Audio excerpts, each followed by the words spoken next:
Hi, I'm John Stevenson, and we're going to be looking at what we could call the original Game of Thrones, 1 Kings chapters 15 and 16. We left off where the northern kingdom had split off from the southern kingdom. Instead of one nation of Israel, we now have two kingdoms, one led by Rehoboam, the other led by Jeroboam.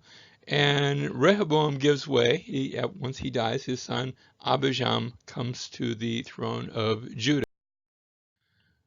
1 Kings chapter 15, verse 1, now in the 18th year of King Jeroboam, the son of Nebat, Abijah became king over Judah. He reigned 3 years in Jerusalem, and his mother's name was Maacah, the daughter of Abishalom. He walked in all the sins of his father, which he had committed before him, and his heart was not wholly devoted to the Lord his God, like the heart of his father David. Now, this is the line of David, but notice they're not really completely following the Lord either. And so the kingdom is continuing. Next, we go from Rehoboam to Abijah to Asa. Asa is going to be a good king, and he's going to reign for a good long time. Verse 11, Asa did what was right in the sight of the Lord, like David his father. He also put away the male cult prostitutes from the land and removed all the idols which his father had made, or which his father's plural had made. He also removed Maacah, his mother, from being queen mother because she had made a horrid image as an Asherah, and Asa cut down her horrid image and burned it at the brook Kidron. Remember, Kidron is that valley just on the east side of the Temple Mount. And so Asa is leading the nation in its first reform since the days of David. Verse 16, now there was war between Asa and Baasha, king of Israel, all their days. Baasha, king of Israel, went up against Judah and fortified Ramah in order to prevent anyone from going out or coming in to Asa, king of Judah. Now, Baasha, he's a king from the northern kingdom. Jeroboam had died.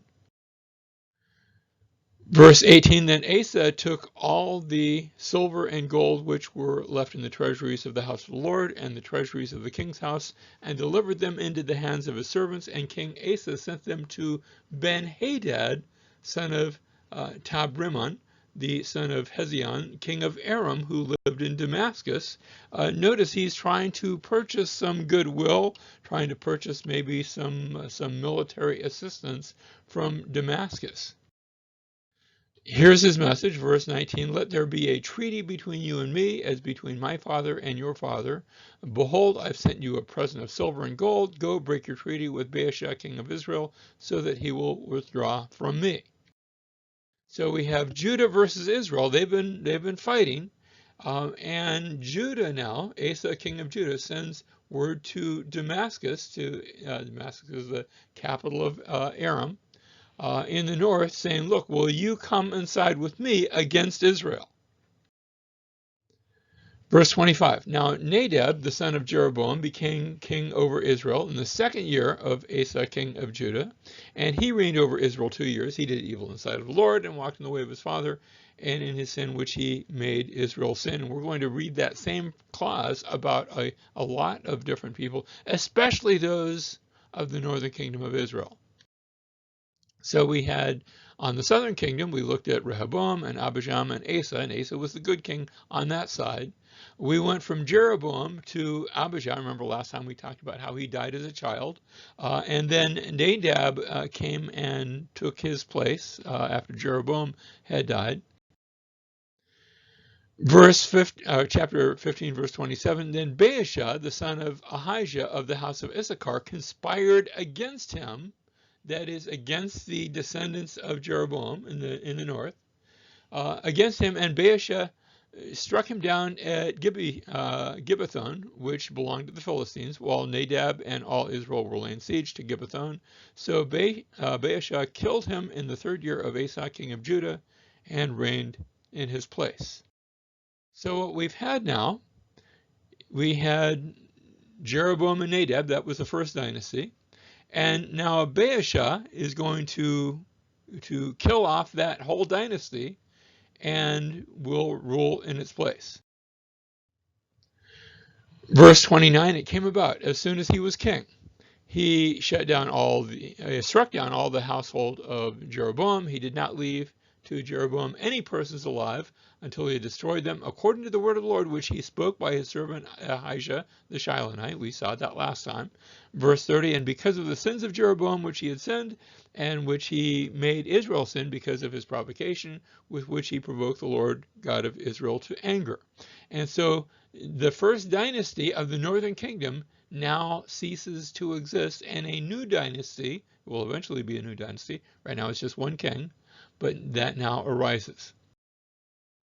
Verse 33, in the 3rd year of Asa king of Judah, Baasha the son of Ahijah became king over all Israel at Tisra, and reigned 24 years. He did evil in the sight of the Lord, and walked in the way of Jeroboam, and in his sin which he made Israel to sin. So what happened, he's not coming up with new sins, he's just doing the old ones with the places of worship and the golden calves in Bethel and in Dan, and the old line of priests that were not Levites, not sons of Aaron. In other words, it's business as usual in the kingdom of Israel. Chapter 16, verse 1. Now the word of the Lord came to Jehu, the son of Hanani, against Baasha, saying, inasmuch as I exalted you, this is God speaking through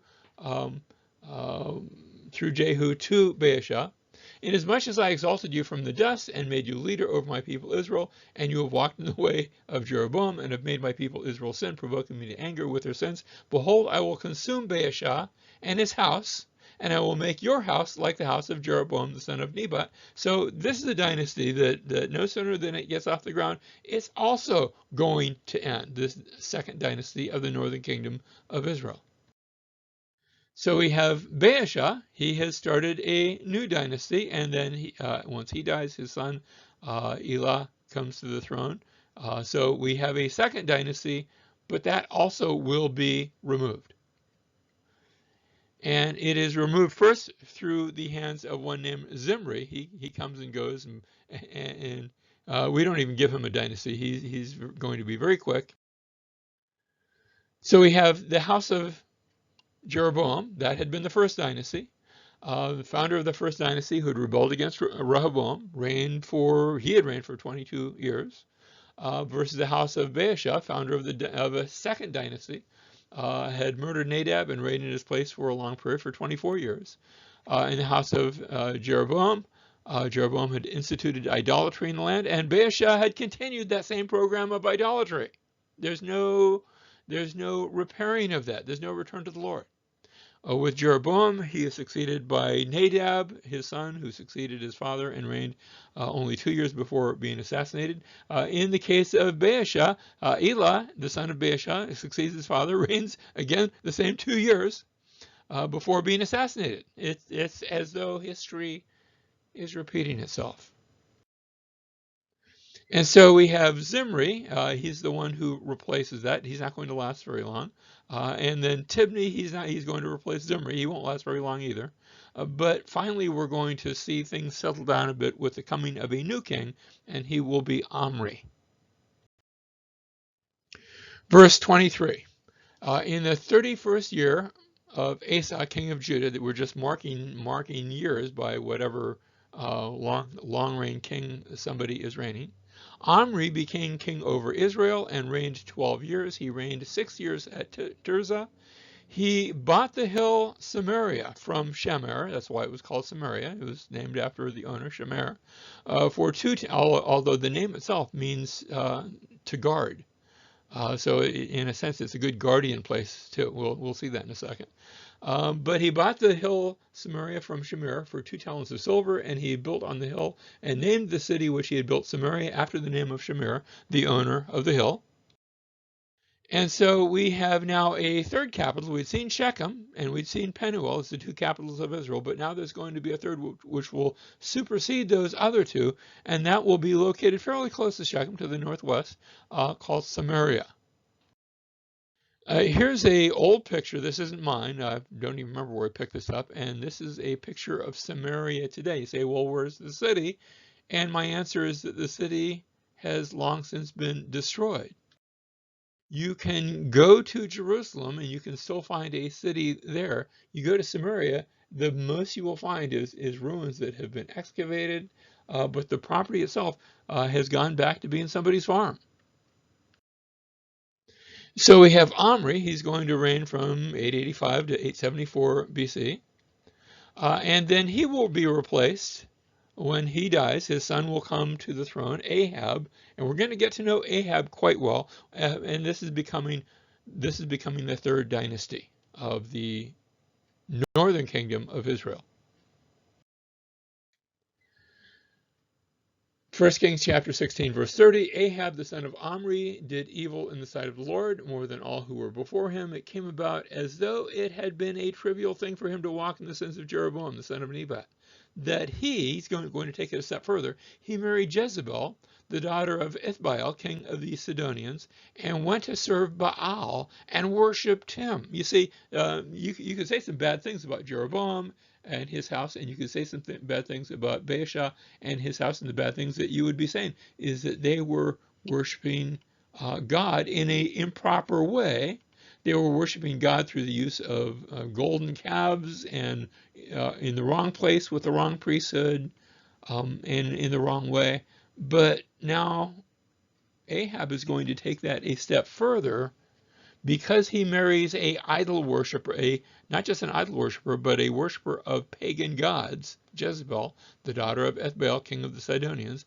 He goes in to serve Baal and worships him. So he erected an altar, we read in verse 32, he erected an altar for Baal in the house of Baal, which he built in Samaria. Now we're building pagan temples to pagan gods in the land of Israel. Now, notice Baal has been mentioned. The Hebrew word Baal just means Lord. Actually, if you go to Israel today, it's the word for husband. But in that day, Baal was a Phoenician deity. He was the god of thunder and rain. In the worship of him involved child sacrifices. We read of that both here in the Bible, and we've also found locations where Baal was worshipped, and this was engaged in, both in Phoenicia, later on in Carthage, which is going to be a Phoenician settlement in North Africa. The Romans will talk about the worshippers of Baal who throw their children in. Now, what's happened here is we had Sidon, that's the Phoenician city to the north of Israel, and Israel, they were entering into an alliance. And in the days of Omri, he had entered into an alliance with Ithbaal, the king of Sidon, and they had sealed the alliance by marriage so that Ahab had taken a Phoenician queen to himself to marry her and put her on the throne of the northern kingdom of Israel. Verse 34, in his days, Hiel the Bethelite built Jericho. He laid its foundation with the loss of Abiram, his firstborn, and set up its gates with the loss of his youngest son, Segub, according to the word of the Lord, which he spoke by Joshua, the son of Nun. And to understand this, we have to go way back to the book of Joshua. Way back in the book of Joshua, Joshua chapter 6, verse 26, where Joshua had destroyed, well, actually the Lord had destroyed the city of Jericho, but then Joshua made them take an oath at that time, saying, cursed before the Lord is the man who rises up and builds the city Jericho. With the loss of his firstborn son he shall lay its foundation, and with the loss of his youngest son he shall set up its gates. And my question, when somebody comes along and builds Jericho, did he take was an accident where his oldest son and his youngest son died accidentally or through disease? Or did he, in light of this passage, actually perform the unthinkable, perform a human sacrifice with the lives of his own sons? So the return to Jericho, notice Jericho had been destroyed way back in the days of Joshua and cursed. And we've seen the period of the Judges where Israel was not united. Jericho had been a place where people went, but it wasn't rebuilt. And then we saw the unity of the kingdom where God had blessed the kingdom in the days of David, had those blessings that extended to the days of Solomon, but then in Solomon's later years, he turned away from the Lord, and he allowed his attentions to be diverted through his wives. And this now brings us to where we're at now, the divided kingdom. Israel is not united, so again, there's a disunited arena, just like you had in the period of the judges, although now they're under kings. And now we see Jericho being rebuilt. We've come full circle. This curse reminds us of one who was cursed for us. Galatians chapter 3 and verse 13 speaks about how Christ redeemed us from the curse of the law, having become a curse for us. For it is written, cursed is everyone who hangs on a tree.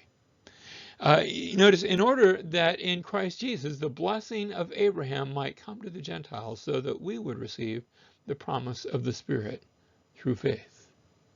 In the same way, this man gives his own sons in a bad way to rebuild Jericho. God gave his own son for us to be cursed in our place, so that we might be brought into his covenant family.